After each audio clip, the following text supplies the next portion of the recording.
अस्सलाम वालेकुम, this is Wesley from intake. Video start करने से पहले ही मैं आपसे माफ़ी चाहता हूँ, कुछ पर्सनल रीजंस की वजह से बिजी हो गया था, तो होपफुली अब बैक टू बैक आपको कंटेंट मिलना शुरू हो जाएगा। उसके लिए मेक श्योर कर लें आप भी कि आपने चैनल को सब्सक्राइब किया हो, लाइक किया हो, शेयर किया हो। मैं भी कोशिश करूँगा कि अपनी सारे बिजी स्केड्यूल में से टाइम निकाल के आपकी वीडियोज़ डे बाय डे आपको देता रहूँ। इसीलिए आज की वीडियो को स्पेशल बनाने के लिए मैंने जो मशीन सेलेक्ट की वो है HP ZBook Studio G4। अगर हम लैपटॉप को फिजिकली इंस्पेक्ट करना शुरू करें तो सबसे पहले जहाँ पे नज़र जाती है वो उसका लोगो नहीं है। हालांकि जो HP का लेटेस्ट लोगो जो भी ट्रेंडिंग में चल रहा है वो इसके ऊपर इम्पोज हुआ है, क्योंकि जो सबसे पहले जो इसका कलर अट्रैक्ट करता है वो है स्पेस ब्लैक कलर, जो कि रूटीन में हमें देखने को नहीं मिलता।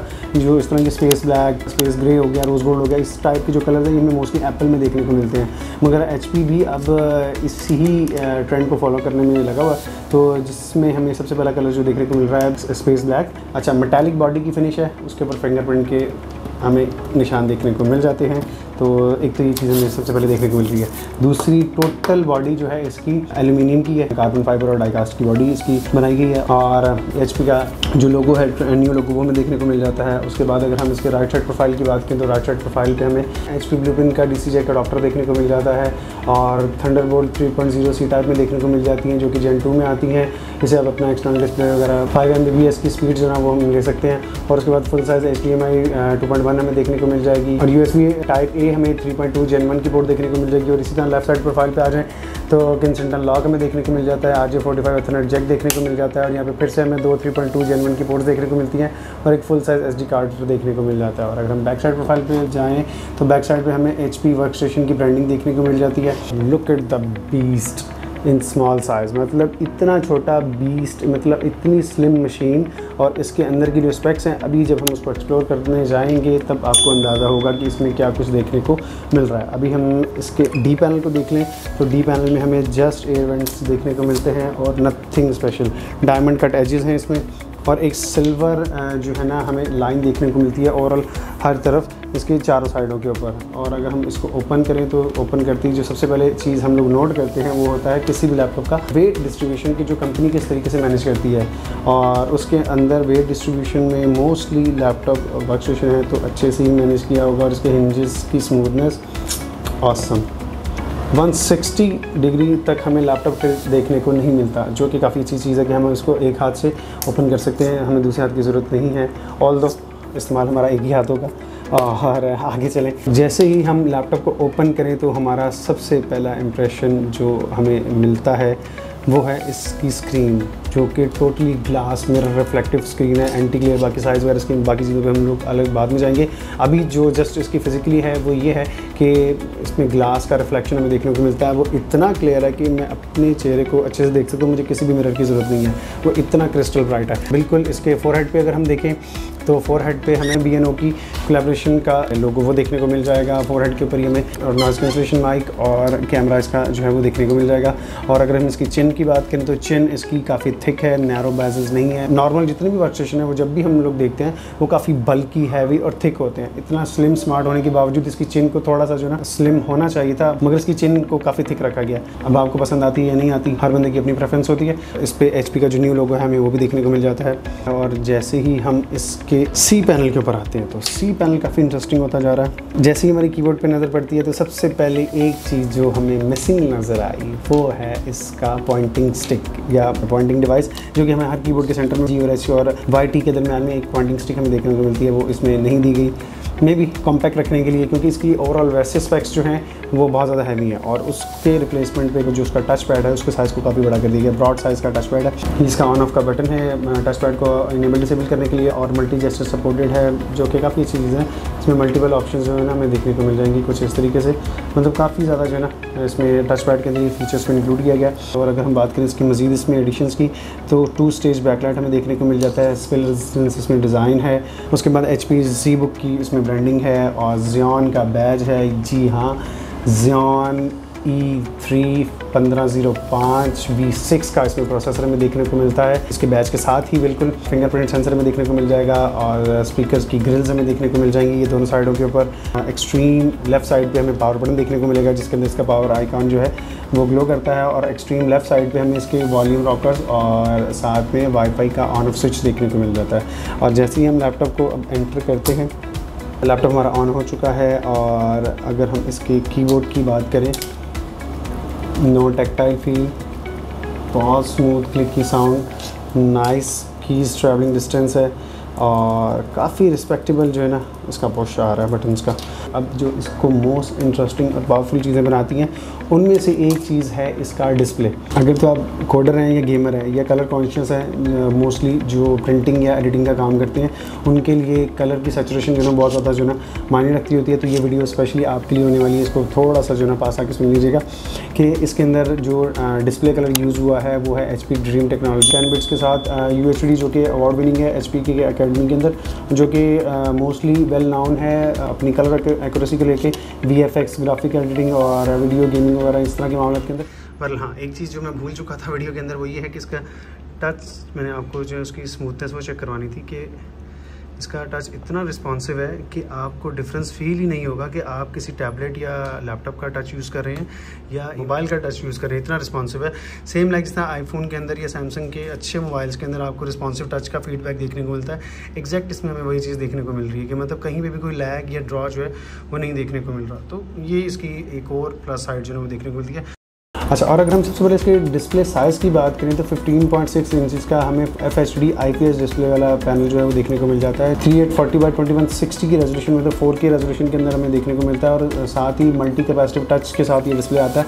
तो एंटी ग्लेयर तो नहीं है और इसका आउटडोर एक्सपोजर भी मैं आपको चेक करवा दूंगा कि हमें आउटडोर रिफ्लेक्शन जो है वो कैसा देखने को मिलेगा। और इसमें जो टेक्नोलॉजी यूज़ की गई है इस डिस्प्ले के अंदर HP dream colour 10 bit technology use की गई है, जो कि कलर सैचुरेशन के साथ साथ उसकी कलर की एक्यूरेसी को 99.9% ना मेक श्योर करती है कि कलर एक्यूरेसी बनी रहे, और इसलिए इसको कलर एक्यूरेसी के लिहाज से बहुत ज़्यादा प्रेफरेंस मिलती है अपने इस डिस्प्ले की वजह से। और ये तो अभी बात हो रही है अभी इसके डिस्प्ले की। अगर हम बात करें इसके प्रोसेसर की, तो जो कि हमें देखने को मिलता है इंटेल का Xeon बहुत पावरफुल प्रोसेसर है, E3 1505 V6 टेक्नोलॉजी के साथ 3.0 गीगाहर्ट्ज़ अगर हम इसको OC करें तो 4 गीगाहर्ट्ज़ तक भी चला जाता है, और 4 कोर 8 लॉजिकल प्रोसेसर्स के साथ है, जो कि इनेबल्ड वर्चुअलाइजेशन टेक्नोलॉजी को सपोर्ट इनेबल डिसेबल दोनों करता है। और उसके बाद अगर हम इसकी कैशे की बात करें तो जो कि 8 MB कैश के साथ हमें देखने को मिलता है।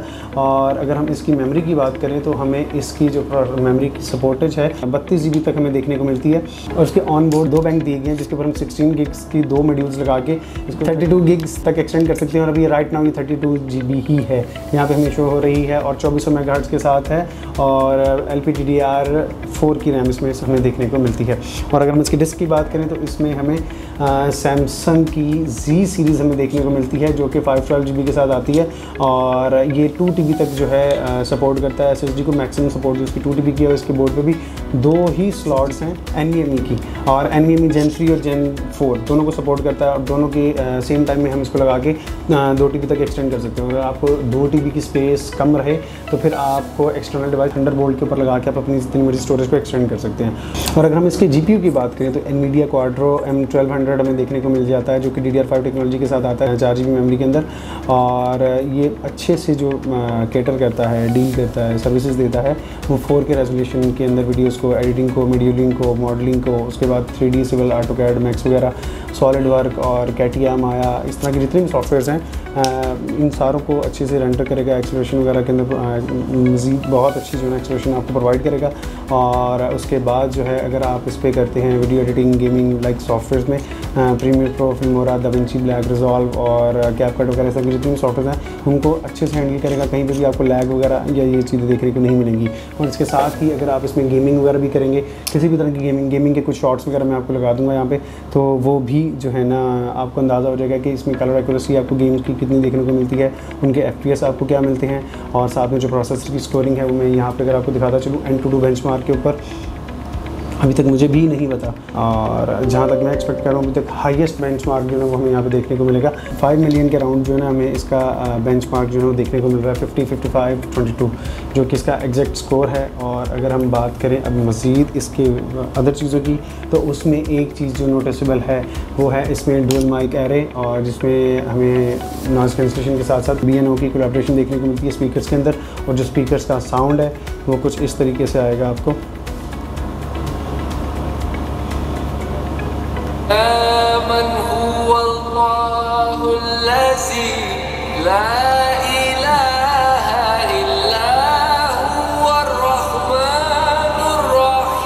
अच्छा, ये जो भी आप साउंड सुन रहे हैं ये इसका अपना साउंड है। इसमें हमने किसी भी तरह की कोई एडिटिंग या फिल्टर वगैरह नहीं यूज़ किया और माइक भी मेरी कॉलर के ऊपर ही लगा हुआ है। मैं इसको लैपटॉप के पास भी नहीं लेके गया, एक चीज़। और उसके बाद अगर हम इसके कैमरे के रिज़ल्ट की बात करें तो परफॉर्मेंस तो आप देख ही रहे हैं, या इसका स्कोर से आपको आइडिया हो ही चुका होगा कि ये किस हद तक काम कर सकता है। और इसके अगर हम कैमरे की बात करें तो कोई फ़िल्टर नहीं है, कोई कुछ नहीं है। 720 मेगापिक्सल का कैमरा है, मगर थोड़ा सा मुझे ब्लरी लग रहा है, और मे बी कैमरे के लेंस के आगे कुछ डस्ट वगैरह आई हो, मगर जितना मैं एक्सपेक्ट कर रहा था उतना फ़ाइन कैमरा नहीं है।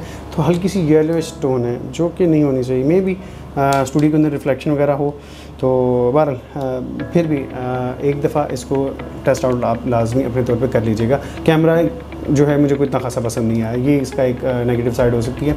और अगर हम बात करें इसकी बैटरी की, 64 वाट आवर की बैटरी 4 सेल में और 92 वाट आवर की बैटरी 8 सेल में देखने को मिल जाती है, जो कि मल्टीपल वेरिएंट्स दोनों अवेलेबल हैं। आपने ये लेने से पहले एक दफ़ा चेक कर लेना कि आपको कौन सी वाली बैटरी मिल रही है।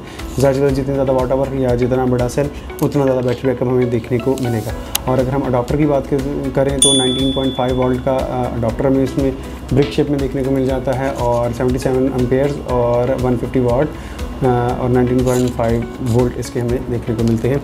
HP जो एडवर्टाइज़ करता है अपनी वेबसाइट के ऊपर कि वो 30 मिनट्स में मोर देन 0 to 50% चार्ज कर देता है, और हमें लैपटॉप के चार्ज होने से लेके ट्रैवलिंग के लिए हमें ज़्यादा वेट नहीं करना पड़ता। तो ये भी एक अच्छा इसका प्लस पॉइंट है।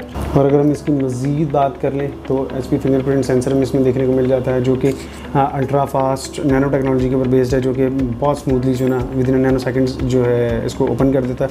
और इसको सपोर्ट है HP TPM 2.0 टेक्नोलॉजी की फिजिकल चिपसेट के साथ, और HP sure start Gen 3 technology भी इसको सपोर्ट करती है। सिक्योरिटी के लेवल्स को भी अपग्रेड किया गया। और अगर हम इसके ग्राफिक प्रोसेसर की बात करते हैं तो GM107 हमें देखने को मिल जाता है 640 कोर, और ROIs इसके जो 16 हमें देखने को मिल जाते हैं। तो ये तो इसका ग्राफिक कार्ड का ओवरऑल कुछ स्ट्रक्चर है जो मैं एक्सप्लेन कर चुका हूँ। और अगर हम इसमें मज़ीद कुछ अगर रह गया हो तो आप डेफिनेटली उसको कमेंट करके कंफर्म कर सकते हैं। और अगर हम इसकी मार्केट की प्राइस की बात करें तो ये वैरी करता है डिफरेंट सिटीज़ में और डिफरेंट टाइम जोन के ऊपर। उसकी वजह ये है कि ट्रंप के टैरिफ के बाद अब जिसका सामान पाकिस्तान में टैरिफ लगने से पहले पहुंच चुका था वो इसको सोल्ड आउट करेगा मैक्सिमम जो है 110-120 के अराउंड, और अगर टैरिफ लगने के बाद आया है तो 120 से लेके 140 की रेंज के अंदर जो ना ये आपको कहीं पे भी देखने को मिल जाएगा।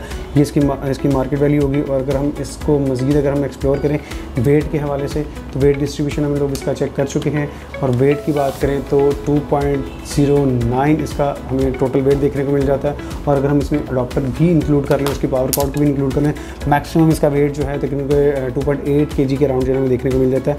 2.08 kg नहीं, 2.8 kg ये ओवरऑल इसका कुछ स्ट्रक्चर है। अभी हम इसको कुछ इसके में कुछ टेस्ट वगैरह और फर्दर चीज़ें इसके साथ अटैच कर दूंगा। वीडियो को होपफुली लाइक कीजिए, शेयर कीजिए, और इससे रिलेटेड कोई भी क्वेश्चन है तो हम विजिट कर सकते हैं। और बैक टू बैक कंटेंट के लिए चैनल को जरूर सब्सक्राइब कर लें, शेयर कर दें दोस्तों के साथ जो आजकल इंटरेस्टेड है गेमिंग लैपटॉप लेने के लिए या फिर एक वर्कस्टेशन 20 लेने के लिए कॉम्पैक्ट साइज़ के अंदर। अदरवाइज़ हमें इस टाइप में जितने भी 4 GB ग्राफिक कार्ड के अंदर लैपटॉप देखने को मिलते हैं बल्कि सॉलिड और अप्रॉक्स 3.0 kg से ऊपर को देखने को मिलते हैं। This is Wesley from intake signing out.